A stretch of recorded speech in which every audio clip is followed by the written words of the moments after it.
So,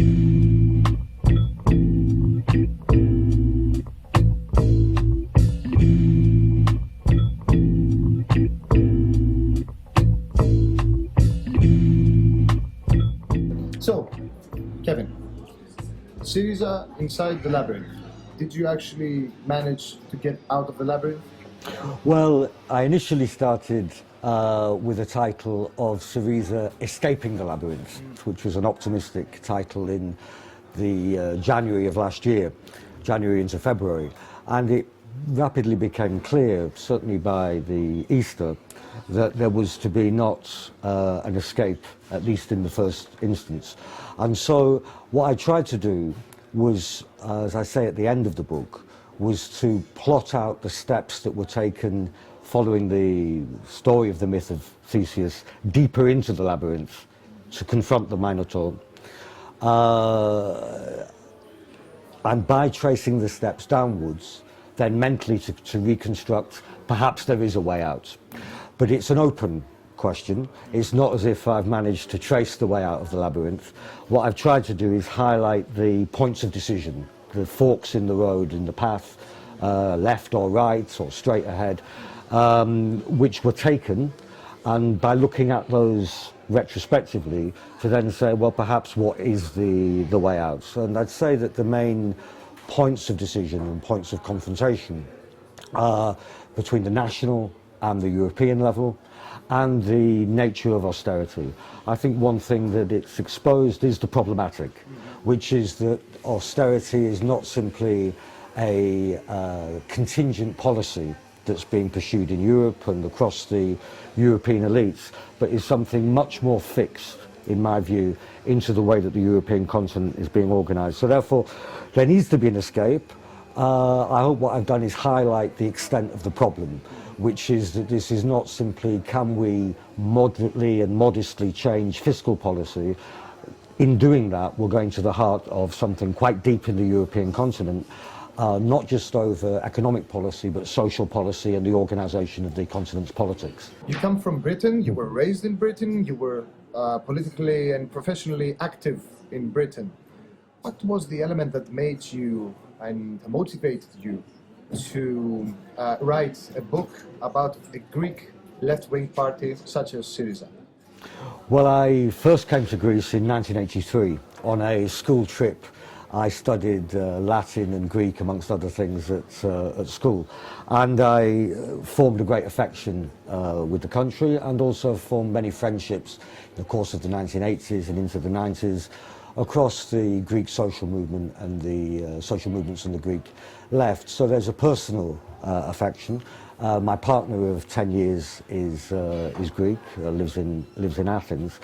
So that's a kind of personal way into the country and its history and familiarity with some of the politics and culture.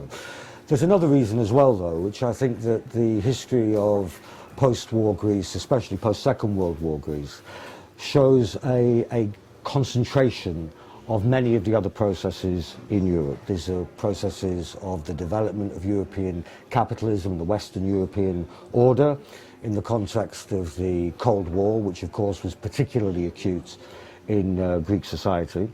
And secondly, some of the processes in the more recent period of the last 30 years of the, first of all, the stabilization of the European continent in essentially a two-party system spreading out from the northwest of the continent, and now I would say the breakdown and fragility of that system. So I hate to use the word laboratory, because it can have an implication that the people of Greece are rats or something like that in the laboratory, which is not at all the way that I look at it. But it certainly is a lens through which to see wider processes. And then, of course, the explosion of ΣΥΡΙΖΑ electorally and it coming to office last year meant that for a wider audience of the extant left, and also for younger people in Europe, there was a keen interest in Greece. So that's why I wrote about it. In this journey inside this labyrinth, what was the element that you think it was the most fascinating? Well, what I tried to do, although I have experience on the left and had my own point of view, what I tried to do was to follow through the logic of other people's point of view. So the most fascinating thing for me was the political logic imposing itself on Syriza and the parts of Syriza, almost irrespective of the theoretical and political traditions that people had. So the most fascinating thing for me was, I put it as the primacy of politics. Not that the ideology that people have is unimportant, not that the traditions and reference points are unimportant, but what I found fascinating was the compelling logic of politics in Europe now, which, although there's national specificity, this is imposing itself, given those national specificities, all across the continent. So that's why it seemed to me that although there's the specifics of Greece, many of the experiences speak directly to what the radical left and social movements face, even in a country like Britain, which has quite a different history. And which element was the most disappointing? I think the most disappointing element was a period I describe of 8 to 10 weeks immediately after the government was elected, where there was a period of hiatus. Now, to be sympathetic, of course, there was an immediate pressure from the Troika and from the EU, which was expressed in Brussels on the 20th of February to assert a kind of iron cage around the government. But I suppose the most disappointing thing is that until really the middle of April, there was a legislative inertia in Greece. And I felt at the time, and feel looking back at it, that time was lost, which could have been well spent. And I don't just mean over the macroeconomic question of austerity. I mean about a number of the progressive steps that people voted Syriza for to see these enacted. And they came a little later over the citizenship rights for the children of migrants and so on. But I feel that those 8 weeks were a lost opportunity.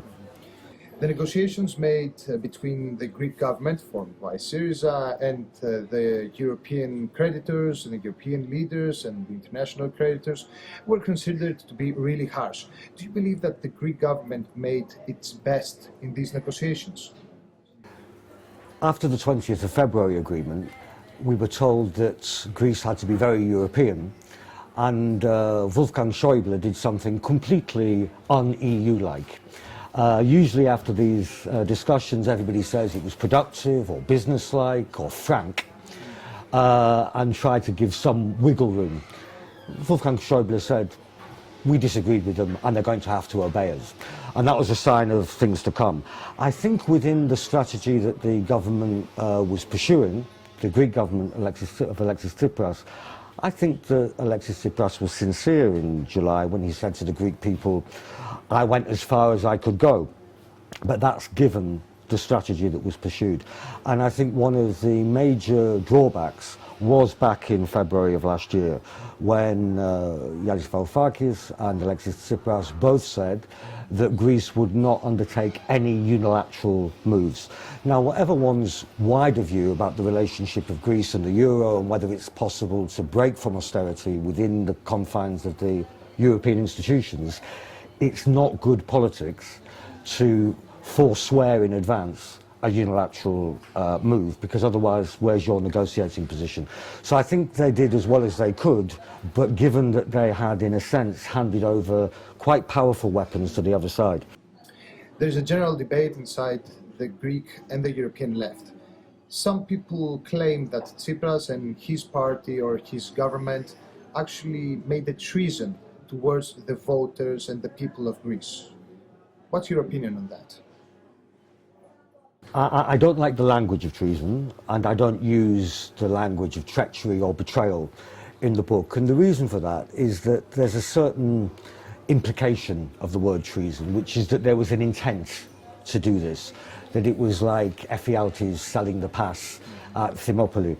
And I don't think there was any intent at all. Now, one can say the English saying, the road to hell is paved with good intentions.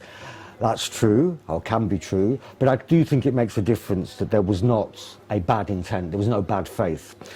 And that's partly important when we come to consider just the strategic question for the left as a whole. Because if it was simply a matter of treason, then the solution is not so very difficult.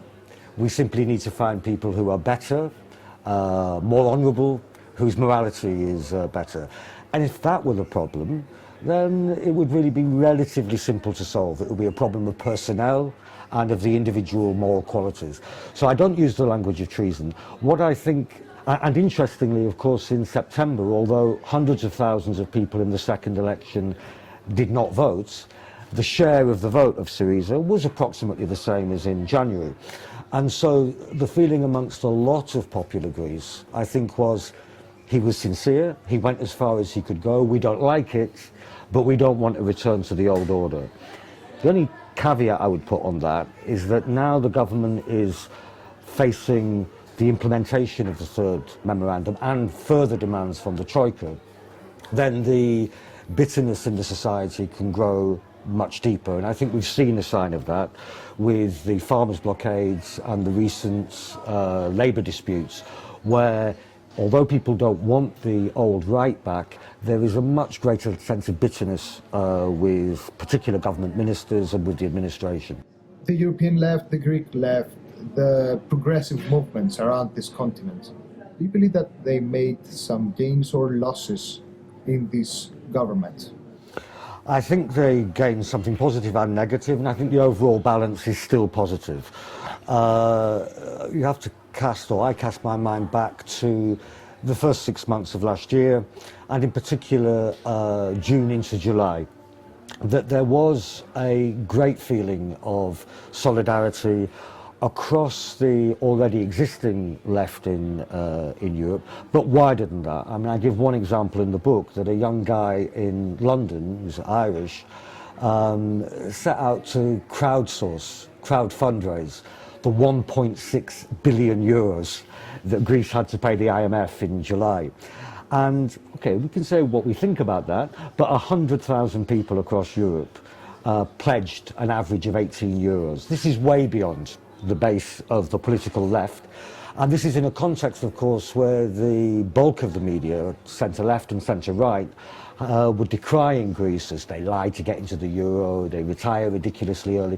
So there was a popular solidarity with Greece, which I think we still have a legacy of today. So that's very, very positive. Of course, the defeat or the capitulation in July into August posed some very hard questions. And I think that can be positive for the left if we're prepared to face those questions frankly, in a fraternal way, and in a serious way. I think if the left were to pretend it didn't happen, and among some people there's, oh well, let's now move on to the next thing, Podemos or Portugal. This is like going on holiday, you know, from one country to another until you find the ideal holiday resort. This isn't a serious way for the European left to proceed. And there isn't space to proceed like that because the European crisis, far from being resolved, is now transforming from one crisis into another and is very acute, particularly with the refugee question now. So we're forced to confront some difficult truths.